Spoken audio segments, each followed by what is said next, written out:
안녕하세요. 오늘 저희가 좀 깊이 파볼 자료는 법무법인 KMPA 블로그 글인데요. 주제가 최고 검색의 항변권이래요. 솔직히 이름부터가 좀 어렵게 느껴지는데 이게 뭐죠? 그냥 보증인이 돈 갚기 싫을 때 하는 말인가요? 아니면 다른 건가요? 네. 용어가 좀 낯설 수 있죠. 이게 민법 437조에 나오는 건데요. 보증인이 가진 중요한 권리 중 하나입니다. 근데 이게 그냥 돈 갚기 싫다고 버티는 거랑은 완전히 달라요. 아, 다른 거예요? 네. 채무 자체를 인정 안 한다는 게 아니고요.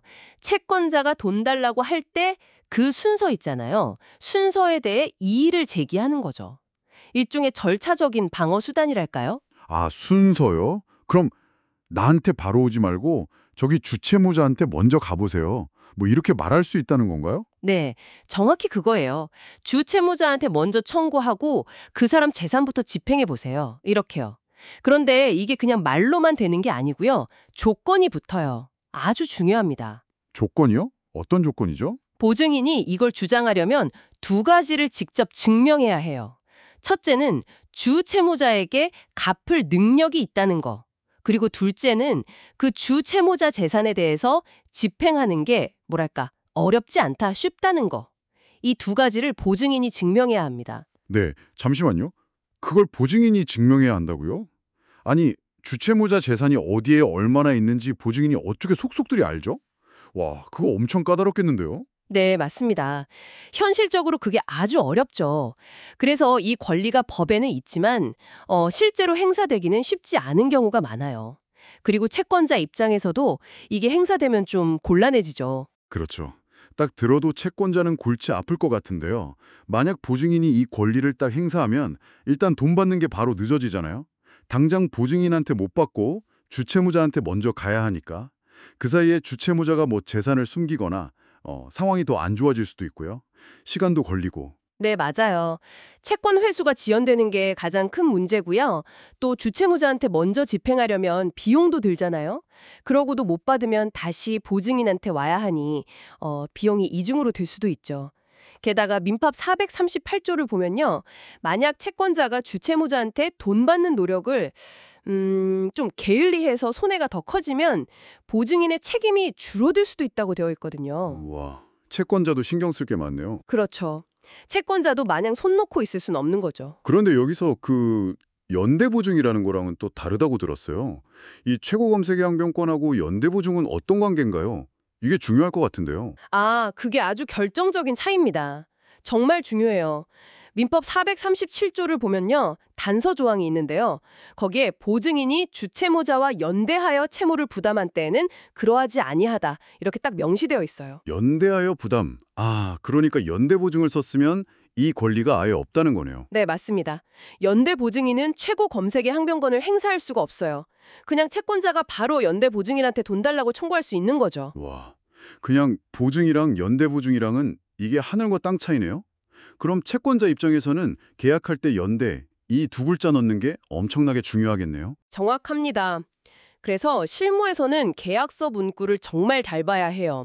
보증인이라고만 되어 있는지, 연대 보증인이라고 되어 있는지에 따라서 권리가 완전히 달라지니까요. 그리고 또 하나 알아두실 게 있는데요. 상거래 있잖아요. 상행위로 인한 채무 보증은 상법에 특별 규정이 있어요. 아, 상법에요? 네, 상법 제57조 2항인데 특별한 약정이 없으면 그냥 연대 보증으로 봐요. 추정하는 거죠. 이것도 채권자한테는 유리한 조항입니다. 그렇군요. 이론은 알겠는데 그럼 실제 법원에서는 어떤가요? 아까 보증인이 증명하기 어렵다고 하셨잖아요. 법원에서도 이 권리 주장을 잘 안 받아주나요? 엄격하게 보나요? 네, 법원은 매우 엄격하게 봅니다. 그 증명 책임을 다했다고 인정하는 경우가 거의 드물어요. 대법원 판례들을 봐도요, 보통 보증인이 주장을 해도 법원에서는 주채무자의 변제 자력이 충분하고 집행이 용이하다는 점을 인정할 아무런 증거가 없다. 뭐 이런 식으로 기각하는 경우가 많습니다. 아, 현실의 벽이 높군요. 그렇죠. 입증이 정말 어렵습니다. 그렇다면 뭐 채권자 입장에서 보면 가장 확실하고 깔끔한 방법은 역시 처음부터 연대보증 계약을 맺는 거겠네요. 괜히 나중에 이 최고 검색의 항변권 때문에 시끄러워질 일을 미리 막는 거죠. 네, 그게 가장 효과적이고 안전한 전략이라고 할 수 있습니다. 계약서에 연대보증 문구를 명확하게 넣거나 아니면 아예 특약으로 최고 검색의 항변권을 포기한다는 조항을 넣는 것이 가장 확실하죠.